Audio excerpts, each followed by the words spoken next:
All right, so we are going from one extreme, perfect or pure competition, all the way to the other extreme, skipping all the other industry types. Now, you may be wondering why I'm doing that. Well, I will tell you. It is actually easier to go from two extremes, and then once you know both, you can actually go in the middle and then learn it that way. Also, I did change my shirt so that it gives the illusion that I'm not doing this in the last lecture in the same day, just in case anybody actually cares about that. So let's jump right into monopolies. Now, first, let's review a little bit about what we already know, and we'll build on that. There's actually quite a bit that you already know about monopolies from your knowledge of perfect competition. And that's awesome because we could start from what we already know and then go on from there. So, reviewing the important cost curves. This will be important throughout the course. So, marginal cost is important because this is the cost that tells us when to stop producing. In general, the more you produce, marginal cost will start to get lower as we get better at producing things, and then it'll start to increase. A really good way of thinking about that is, imagine you're in a sandwich shop or you own a sandwich shop. To go from making two sandwiches to four sandwiches may not cost that much. To go from four sandwiches to 20 sandwiches also may not cost that much. You may need to hire an additional worker to make 20 sandwiches, but going from 20 to 40 sandwiches, you probably don't need to hire anybody else. Just you and this other worker, and the actual ingredients probably doesn't increase that much. So to go from 20 to 40 sandwiches, actually your marginal cost is probably going to go down. But let's say you have to go from 40 sandwiches. Let's say you have this big party request and now you have to make 500 sandwiches. Well, now your marginal cost is going to go up quite a bit, because you need to hire a whole bunch of new people, etc. So this is an example. Marginal cost measures each additional unit, but I think you could see that somewhere between 50 to 500 sandwiches, marginal cost should be increasing. Average cost follows that general U-shape, a much more prominent U-shape than the marginal cost. Again, as you're ramping up production, your average cost is going to decrease at first. That's that beginning part of that U, decreasing average cost up to a point where that cost is going to start increasing now. And you're going to hear this a lot, and you're probably going to get sick of it, but profit maximization occurs when companies choose a level of production where marginal cost equals marginal revenue. The interesting thing about monopolies now and the rest of the industry types is now companies can choose both price to an extent as well as production. So if we remember that profit function, profit is a function of revenue and cost. Now firms get to control a little bit of the revenue as well as the cost. Actually, for monopolies, the one firm is going to dictate the price. So let's jump right in and see how they do that. Now, these are the characteristics of monopolies. There is only one seller. By the way, if you ever want to impress someone on either a job interview or a first date, if there's one buyer in an industry, that's called a monopsony. Isn't that a fun word? Actually, it's a kind of annoying word, so don't use that word. But just some fun facts. We don't really care about the buyers. One seller is called a monopoly. There are also barriers to entry, and we'll talk a little bit more about what that means.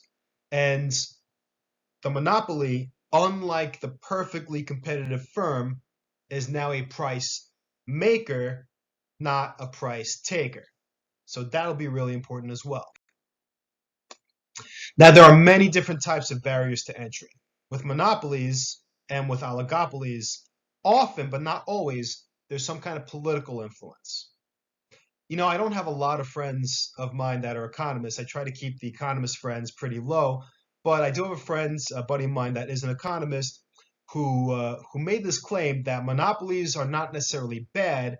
It's when monopolies get political favors and when politics intersects with economics. That's what's bad. So I don't necessarily know if I agree with him completely. There are some caveats and some nuances in life, but it's an interesting thought. If any of you are interested and would like to pursue this more as a research opportunity, this could be an interesting paper to write. So there are political ways to create barriers to entry. Often patents, intellectual property, prevents other businesses from entering the market for a period of time. There are restrictions, regulations that are often imposed from legislation. Startup costs and capital costs can be a huge impediment. By nature of an industry, certain industries are much more expensive to get into, and so that creates the conditions of either natural monopolies or natural oligopolies. We'll talk more about that. Now, let's go into what we already know, the similarities between perfect competition and monopolies, and there are quite a few. First of all, we have a J-shaped marginal cost curve. Why? Because again, as we ramp up production, costs should fall and then magically increase. We also typically have a U-shaped average cost curve. Now, with economies of scale, that U might be really prolonged and may not even ever come up. So there is a situation of economies of scale where we don't actually see, at least for very long periods of time, an increase in average cost. And we'll talk about that later in this presentation as well. Now, marginal revenue is going to be decreasing, not a straight line anymore, because now a firm can choose their price. The monopoly is going to want to maximize their price to maximize their revenue. The constraint is market demand.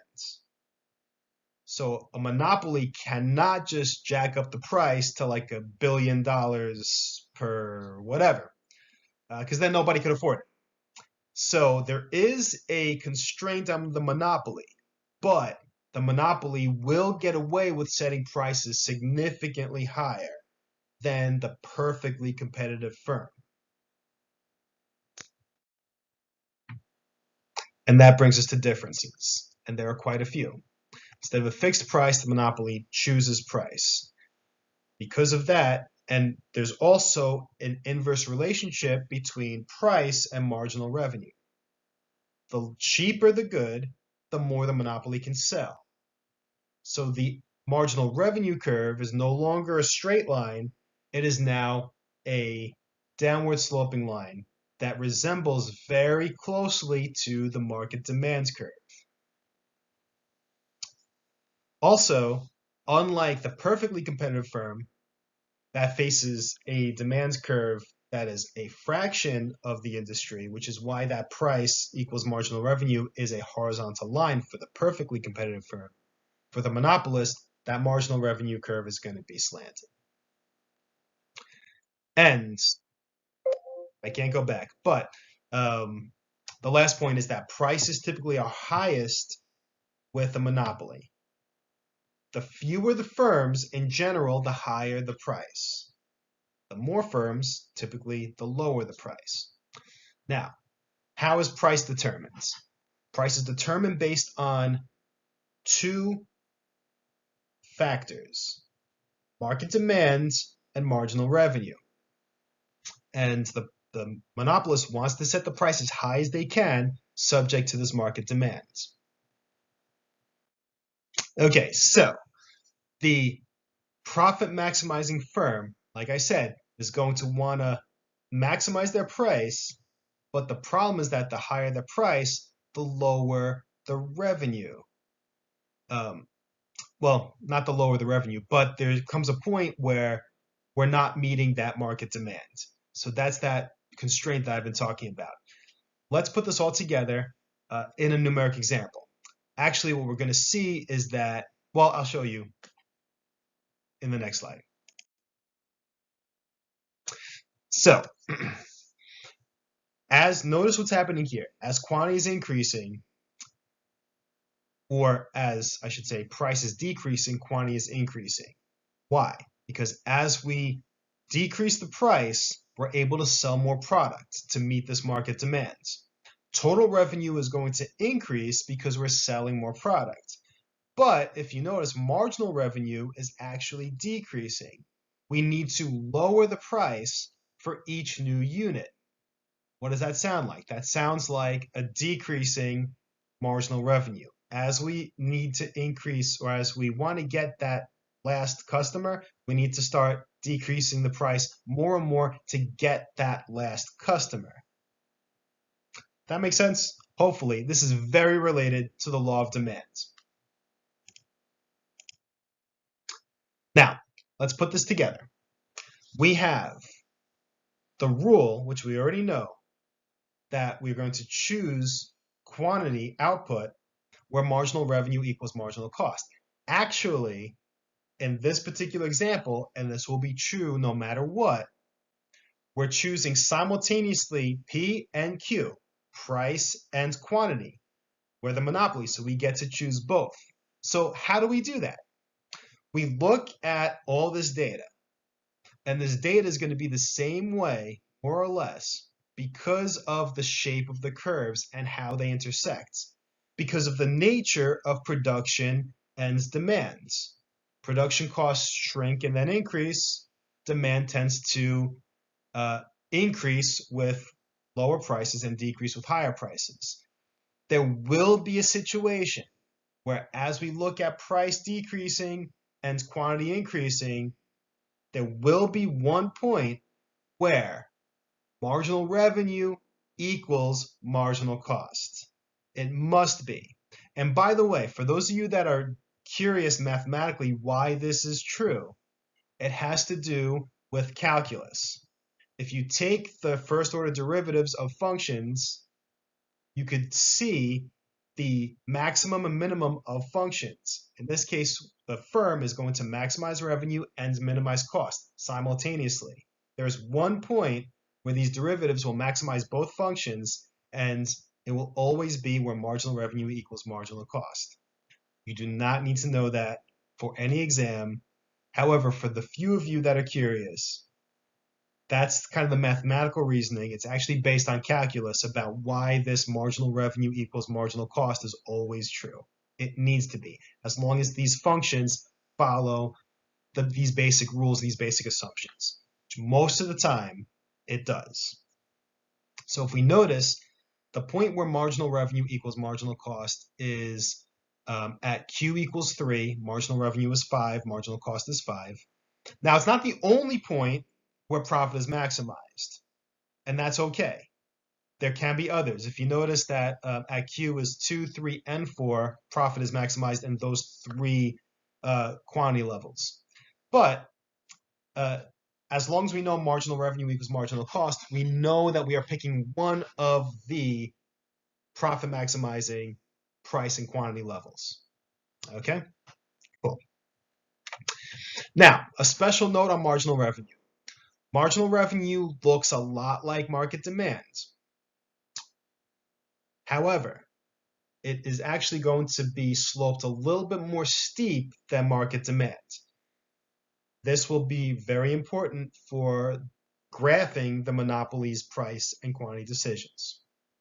And by the way, this graph typically is a little bit easier. I think in my experience, students typically do better on this because they've had some experience seeing the graphs with the perfect competition. Now it's a little bit easier. So I'm providing a reasoning here on why marginal revenue is sloped a little bit more steep than demand. And it's basically because you need to lower price significantly more and more and more to get those additional people. I'm not going to test you on the reason for the marginal revenue cost being more steep than demand cost. This is, again, for those few of you that are genuinely curious about the reasons why. So, okay, there's a lot going on here, but this is the graph of profit maximizing monopolist. Now, what's happening here, and I need to get my highlighter. There's my highlighter. Okay, So what's happening is we have marginal revenue is this curve right here, and then we have demand, which is less steep. That's very, very important. If you could point out one point on this graph where marginal revenue equals marginal cost, that would be amazing. And that will be the point, let me actually circle this. I'm going to just kind of circle the point in red where the marginal cost, there we go, equals marginal revenue. Now, that normally that would be the price of perfect competition. So notice I have PC, price for competition. However, what the monopolist does, and this is really brilliant, is that they're not going to choose a price where marginal cost equals marginal revenue. They're going to choose the quantity where marginal cost equals marginal revenue. Then they're going to find their industry demands curve. Remember, the monopoly faces the entire demands curve, not just a portion of it. So the monopoly gets to increase their price higher than marginal cost, marginal revenue. That P is going to be PM, which is right in this quotient. I'm going to actually circle that in this kind of blue, where price equals market demand. So for monopoly, Q is determined where marginal cost equals marginal revenue. Price is determined where marginal revenue equals marginal cost at market demand. So that's why the monopolist price is going to be more expensive or more higher than the industry or the perfectly competitive firm. Now, there's a second graph. It's pretty much doing the same thing, but it's looking at kind of the perfectly competitive individual supply curve, which is that flat line that, P equals marginal revenue equals marginal cost curve. And if we look at this, we can see that the price for the monopolist is at that market demand curve, which is above that price equals marginal cost equals marginal revenue curve. So kind of two graphs basically saying the same thing, one from the perspective of the monopoly, the other comparing monopoly to perfect competition. Both graphs, basically you have this Q star, or this, profit maximized production level being determined first, and then for monopolist, price determined by market demands, and price for the perfectly competitive firm based on where that marginal cost equals price level is. I think that explanation was even worse than if I would have just not said all that. But I think you guys get the idea. Now, rules for monopoly. I'm not going to harp on this. We already talked about it, but output production levels are determined by marginal revenue equals marginal cost. That's how we know how much to produce. Marginal revenue for the monopoly is lower than demands because it's more steep. I gave you the explanation why. And so prices are going to go from that point higher to find that market demands. So prices are going to be higher for monopoly than for a perfectly competitive firm. Because prices are higher, there will be a deadweight loss. The increase in producer surplus, or the welfare of the monopoly, is greater than the loss, is less than the loss to consumers. Consumer loss greater than increased profits of the monopoly. So if we look at everybody's social welfare, there's a net loss in society. That's what this means.